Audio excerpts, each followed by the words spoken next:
Hello and welcome to the Networking Partner Spotlight Show. I'm your host, Jimmy Curtin. I'm founder and CEO of Next Level Sales Performance. We help companies accelerate their sales revenue and move to the next level. So today I'd like to introduce my guest. His name is Leonard Lynskey, and he is founder and CEO of Lynskey Management Services. So with that, I'll ask Leonard to introduce himself, tell us about his company, and we'll go from there. Leonard? Good morning, Jimmy. I am a certified EOS implementer, and what that means is I implement a set of tools and disciplines based on the book Traction. And when CEOs are left unable to communicate their vision, business owners get stuck in the status quo, working to manage their business rather than their business managing them, their business is managing them rather than they're managing their business. By implementing a systemized process that builds accountability, structure, and discipline, you can grow your business, which will allow you to live the life of your dreams. And that's sort of my 30-second elevator speech. Right.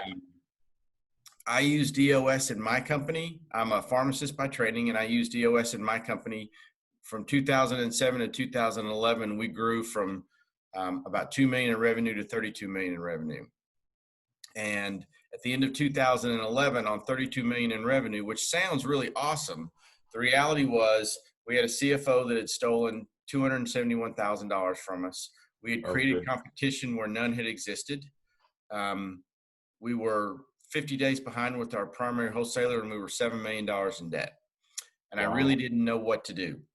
And so I started using EOS in my company. And after 15 months, we were break even. And 25 months after that, we had a 8-figure exit. So it really boils down to a simple set of tools and discipline that allows you to predict success, grow your business, and realize your vision. That's great. That's great. That's quite a growth too. You using a tool. That's fabulous.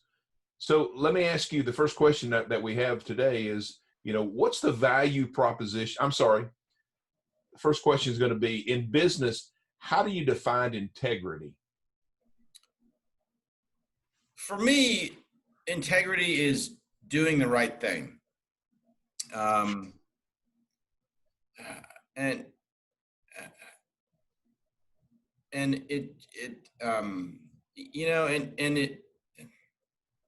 little tongue-tied this morning. Integrity is really doing the right thing. And I'll give you an example. I had a client, and when we do our annual sessions, my sessions with my clients they're all-day sessions, 7 hours. And so our annual session is 2 days. The first day is team building. Second day is setting them up for a successful year. And when we got to the rock setting portion where we set quarterly priorities, the session really didn't go as well as I thought it should have. And the CEO also was a little frustrated with the results that they'd gotten. We got to the end of the day. They gave me a good rating, but I knew that the gentleman wasn't happy. So I called him a couple days later, and we had a conversation about what could have done better, how, where I missed the mark. And I gave him a 50% discount on our next day together. So even though they gave me an acceptable rating and for the most part got what they needed, the reality is that I didn't feel like I delivered the value that I should have. And so I gave him 50% off his next session. That to me is doing the right thing. He didn't ask me for it. He wasn't going to fire me. I wasn't under the gun to have to do it. Just felt like it was the right thing to do. That's great. And you're absolutely right. That is the right thing to do. And I'll bet you that that'll go a long ways with that customer for a long time. So let me ask you, tell me what the value proposition is of what you guys sell. So the value proposition is, really it's 3 things. It's all about getting clarity around your vision, where you're going and how you're going to get there.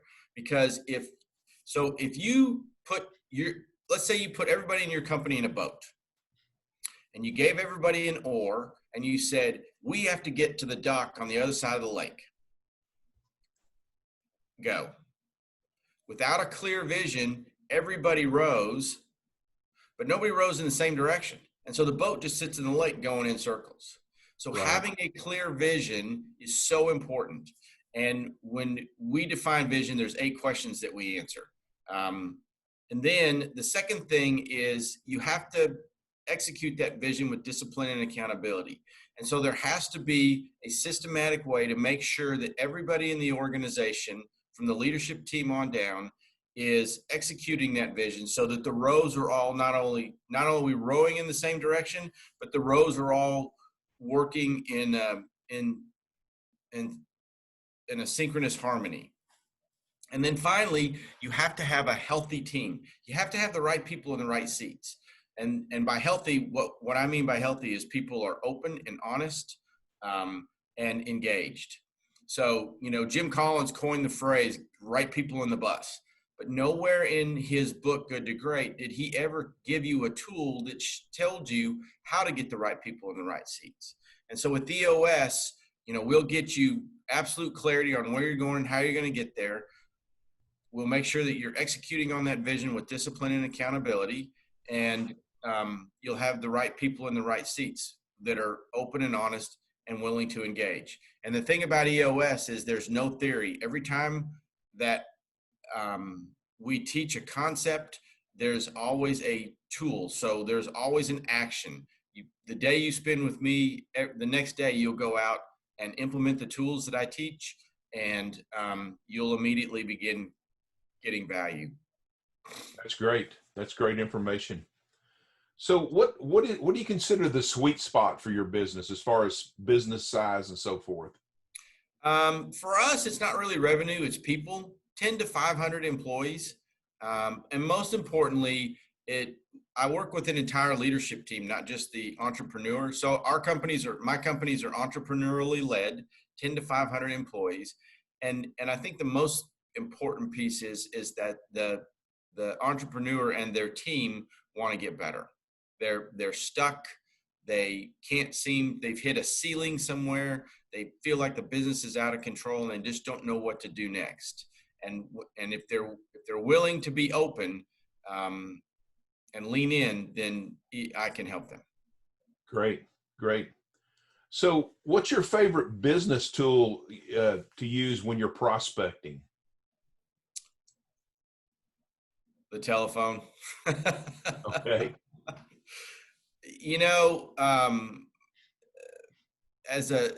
What we do really is we teach and we facilitate and we coach. And it starts with building a relationship. And for me, you can't build a relationship with someone and then build trust through an email, through a LinkedIn post. All those are great lead generators and absolutely necessary. But my favorite business tool is the telephone, because you have to have a conversation with someone. You have to figure out what it is that they need and how you can help them. And so that's my favorite tool. I'm so glad to hear you say that, because in today's world, salespeople do tend sometimes to lean on email rather than making those phone conversations. And I've told people, I think the reason for that is that it's nobody likes to get a no. Nobody likes to sometimes hear the truth over the telephone. Whereas with email, it's just kind of blind. You just send it out and you don't have to worry about getting that no or the answer you don't want to hear. So and I agree with you 100%. It's all about building relationships, and it's much easier to do that via the telephone or in person than it is certainly via email. The other thing about email is it allows you to pat yourself on the back at the end of the day and say, look how busy I've been. And really what you're doing is abdicating what you really should be doing, which is reaching out and building relationships. Yeah, very true. Good point. So I know staying top of the mind with your clients and with prospects is important. What's your favorite method to do that? One of the things I've learned since in our current environment is that to stay top of mind of your clients, you have to provide value, and which means you really have to lean in, and you have to pick up the phone. And so, but what I mean by providing value is, not just reaching out and saying, "Hey, how you doing? How's business?" But really, leaning in and saying, what is it that you need that I can do to help your organization? So again, you're going to have a conversation, because you're going to have to ask the question instead of just saying, "Hey, I'm here. If you need me, just call." I think it's critical that you actually pick up the phone and say, "How can I help?" And then take it a step further and really understand what it is they need. And if there's something that is in your toolbox that you have that you can help them with, then you say, "Hey, let me come in and do this." So I've done a lot of, or let me come in and do that. So I typically work with leadership teams, but I've done a lot of downstream coaching, EOS coaching with the mid-level managers, and help companies really get EOS infused all the way through their organization, rather than just having them do it. So I think that the way that you stay top of mind of your customers is to lean in and really add value. Great. Go a step above and beyond. Absolutely. So let's talk a second about salespeople. So how do you know when a salesperson's doing a good job?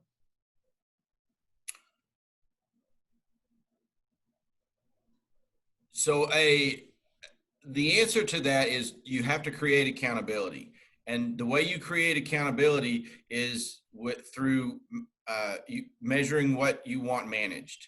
In EOS, we use a scorecard, for us, a scorecard is just a weekly set of forward-looking activity-based numbers.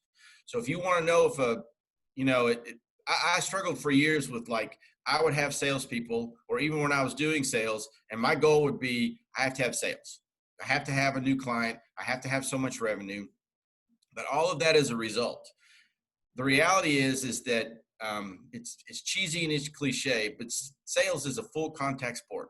The more contacts you make, the better you do. And so if you want to know if your salespeople are doing a great job, figure out the levers that are necessary, the activities that are necessary to create success.